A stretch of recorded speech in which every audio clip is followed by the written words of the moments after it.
Salam cənab treyderlər və investorlar. İnformasiya və analitik xidmət sizinlədir. Sistem Guru Markets. Şirkət haqqında ümumi məlumatla başlayaq. Lazım gələrsə videonu dayandıra bilərsiniz. Sözü gedən şirkətin hər bir parametrini ətraflı öyrənə bilərsiniz.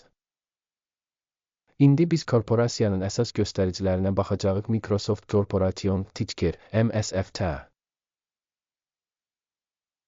İcmal o vaxtki cari məlumat əsasında yaradılmışdır. 30 mart 2025-ci il. Təsnifatına görə Guru Markets təşkilat Microsoft Corporation alt kateqoriyaya aiddir. Soft Development təhlildə 14 şirkət iştirak edir. Bu az-çox təmsilçidir. Videonun sonunda sifariş cədvəlini görəcəyik. Tədqiq olunan şirkət üçün ümumi nəticə 10 baldan 5,5 bal. Alt kateqoriya üzrə orta bal 5 baldır. Çox geniş baxsanız, bütövlükdə birja daxilində. Bütövlükdə bazar üzrə orta nəticənin 1,9 bal olduğunu qeyd edə bilərik. 3-ün 5,5 xalla qarşı Microsoft Corporation. Şirkətin səhmlərinin qiymətinin dinamikasının müqayisəsi Microsoft Corporation və alt kateqoriyalı şirkətlər. 12 ay ərzində şirkətin səhmlərini görəcəyik. Microsoft Corporation -10,2% dinamika nümayiş etdirib. Alt kateqoriyada qiymət dəyişikliklərinə qarşı -1%. Bu qəti bir şey söyləmir, lakin biz bu faktı yadda saxlamalıyıq. Korporasiyanın bazar kapitallaşması Microsoft Corporation 2815,68 milyard dollardır. 3,44 milyard dollarlıq alt kateqoriya kapitallaşması ilə. Microsoft Corporation 92,489% paya malikdir. Bu alt kateqoriyanın əsas lideridir. Şirkətin balans kapitallaşması 302,57 milyard dollar həcmində qiymətləndirilir. Alt kateqoriyanın kapitallaşması isə 318 milyard dollardır. Microsoft Corporation 95,22% paya malikdir. Birja paylarını və balans dəyərini müqayisə etdikdən sonra aşağıdakıları görə bilərik. Paylaş Microsoft Corporation alt kateqoriyada qiymətləndirildikdə isə mübadilə dəyəri 92,489% təşkil edir.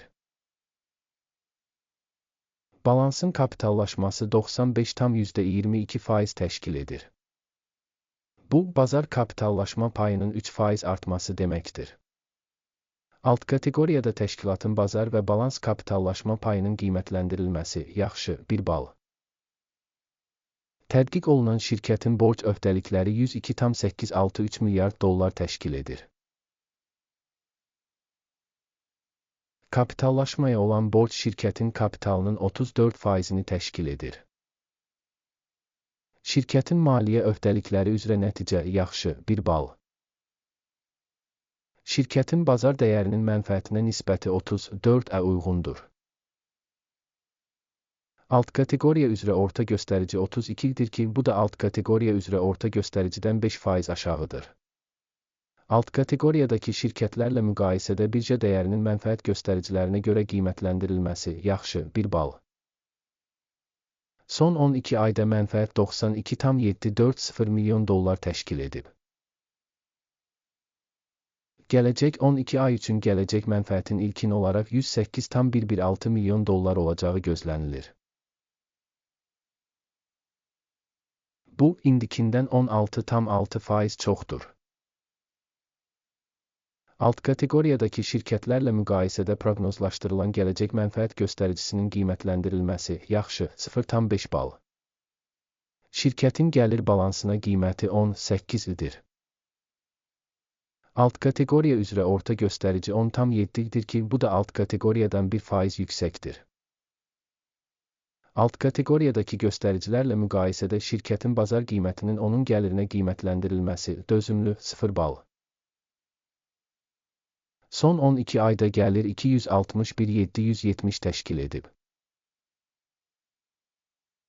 Növbəti 12 ay üçün proqnozlaşdırılan gəlirin $305,180 milyon olacağı gözlənilir. Bu, indikindən 17% çoxdur.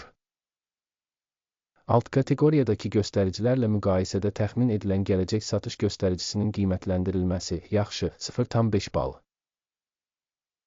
Satış marjası 35,4%, alt kateqoriya üzrə orta hesabla 33,3% təşkil edir. Alt kateqoriya üzrə orta göstərici ilə şirkətin göstəriciləri arasında fərq 2,1% təşkil edir. Alt kateqoriyadakı göstəricilərlə müqayisədə satış gəlirliliyinin qiymətləndirilməsi yaxşı 0,5 bal.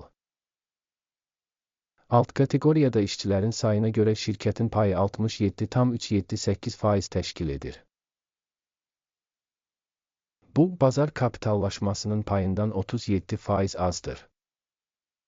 Və bu, təşkilatın cari mübadilə dəyərinin balanssızlığını əks etdirir. Microsoft Corporation, yəqin ki, yenidən qiymətləndirməyə doğru. Təşkilatın bir işçisinə düşən bazar kapitalının məbləği $12,351 min. Və alt kateqoriyada $8,998 min.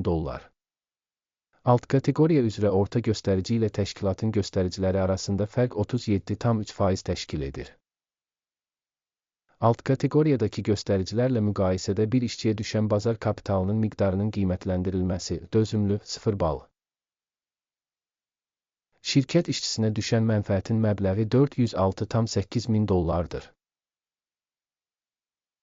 Alt kateqoriya üçün orta hesabla $281,3 min. Və alt kateqoriya üzrə orta göstərici ilə şirkətin fəaliyyəti arasındakı fərq 45%-dir. Alt kateqoriyadakı göstəricilərlə müqayisədə bir işçiyə düşən mənfəətin qiymətləndirilməsi yaxşı 0,5 bal. Təşkilatın hər bir işçisi üçün satış həcmi $148 min. Alt kateqoriyaya görə $844 min. Alt kateqoriya üzrə orta göstərici ilə şirkətin performansı arasındakı fərq 36%-dir. Alt kateqoriyadakı şirkətlərin göstəriciləri ilə müqayisədə bir işçiyə düşən gəlirin qiymətləndirilməsi yaxşı 0,5 bal. Səhmlər qısa 0,9%, alt kateqoriya orta 1,1%-dir. Bu, qısa bir sıxılmanın qiymətləndirilməsidir. Texniki göstərici RSI 14 şirkət üçün %37 səviyyəsini göstərir. Microsoft Corporation. Alt kateqoriyada bu səviyyə təxminən 37% təşkil edir. Potensial olaraq alt kateqoriyanın qiymətli kağızları səhmlərlə təxminən eyni kotirovka edilir. Microsoft Corporation. Şirkətin səhmlərinin cari dəyəri təxminən $379. Şirkətin səhmləri üçün konsensus qiyməti $505 ətrafındadır. Faktiki təxminlə konsensus təxminləri arasındakı fərq təxminən 33%-dir. Gəlin sifarişlər cədvəlinə baxaq, o sizin üçün əlçatandır, ona keçid bağlanmış şərhdədir. Sifariş cədvəlində səhm qiymətləndirmə məlumat sistemi tərəfindən bu mövsümdə qərarlar tamamilə hər şey var Guru Markets. Sifariş cədvəlinə giriş pulsuz və açıqdır, link bağlanmış şərhdə. Şirkətin səhmlərinin təhlili nəticəsində Microsoft Corporation. Səhm qiymətləndirmə məlumat sistemi Guru Markets aşağıdakı qərar qəbul edilir. Sifariş açmayın, çünki bu video icmaldır. Bu videoya baxdığınız və yardım sistemindən istifadə etdiyiniz üçün tamaşaçılara çox sağ olun Guru Markets.